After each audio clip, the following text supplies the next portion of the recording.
Menetapkan tujuan investasi jangka panjang sangatlah penting agar kita tidak tergoda untuk pengeluaran sesaat. Sudahkah Smart Mom mengetahui cara pintar berinvestasi jangka panjang? Hai Smart Mom, investasi jangka panjang sangat penting loh, terutama ketika kita memiliki kebutuhan di masa depan yang perlu dipersiapkan sejak sekarang. Misalnya, mempersiapkan biaya membeli rumah dan mempersiapkan dana pensiun. Karena itu, menunda kesenangan kita berbelanja saat ini perlu dilakukan agar kita bisa berinvestasi. Kita pun perlu menahan diri agar tidak menggunakan dana investasi tersebut untuk kebutuhan jangka pendek sehingga mendapat keuntungan yang lebih besar lagi. Jangka waktu investasi jangka panjang biasanya di atas 10 tahun, di mana kita melakukan setoran investasi secara berkala, baik bulanan maupun tahunan. Perlu kedisiplinan tinggi agar dalam masa investasi yang panjang tadi, kita selalu konsisten untuk melakukan setoran investasi. Menetapkan tujuan investasi jangka panjang dengan target dana yang spesifik sangat penting dilakukan agar Smart Mom tetap fokus.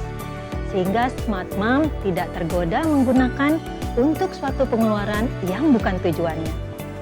Smart Mom bisa menggunakan fasilitas auto debit dari rekening di bank yang memotong sejumlah tertentu secara otomatis tiap bulan untuk ditransfer ke rekening investasi. Dengan demikian, Smart Mom tidak perlu repot melakukan setoran investasi dan menjadi lebih disiplin. Agar menguntungkan, maka dana investasi perlu kita investasikan pada jenis investasi yang memberikan pertumbuhan tinggi dalam jangka panjang.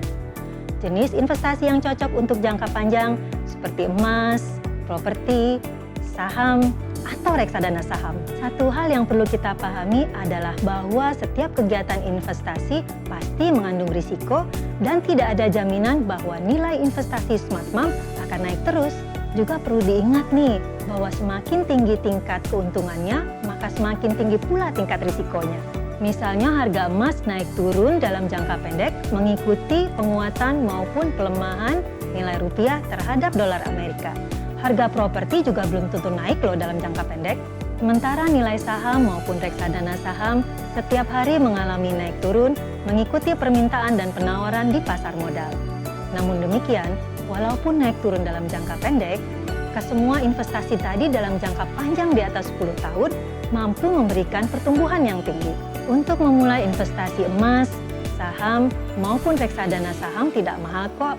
Smart Mom bisa melakukannya dengan modal yang kecil, asal dilakukan dengan konsisten, sedikit demi sedikit, lama-lama menjadi bukit kan?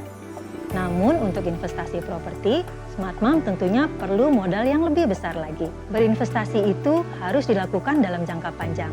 Karena bukan saja keuntungannya menjadi lebih besar, tetapi juga risikonya menjadi lebih kecil. Sama halnya saat kita membeli baju favorit dengan harga yang tinggi, kita menginvestasikan uang kita untuk menunjang penampilan dengan baju tersebut agar bisa dipakai dalam jangka waktu yang panjang. Nah, berarti kita harus merawat baju favorit agar awet. Jangan sembarangan pakai deterjen ya Smart Mom. Gunakan deterjen Attack anti bau yang tidak hanya menghilangkan noda di pakaian, tapi juga merawat dan melindungi dari kuman penyebab bau. Pakaian bersih, wangi segar, dan terawat. Semoga bermanfaat ya Smart Mom. Jangan lupa like, share, subscribe untuk video menarik lainnya di Solusi Ibu Attack.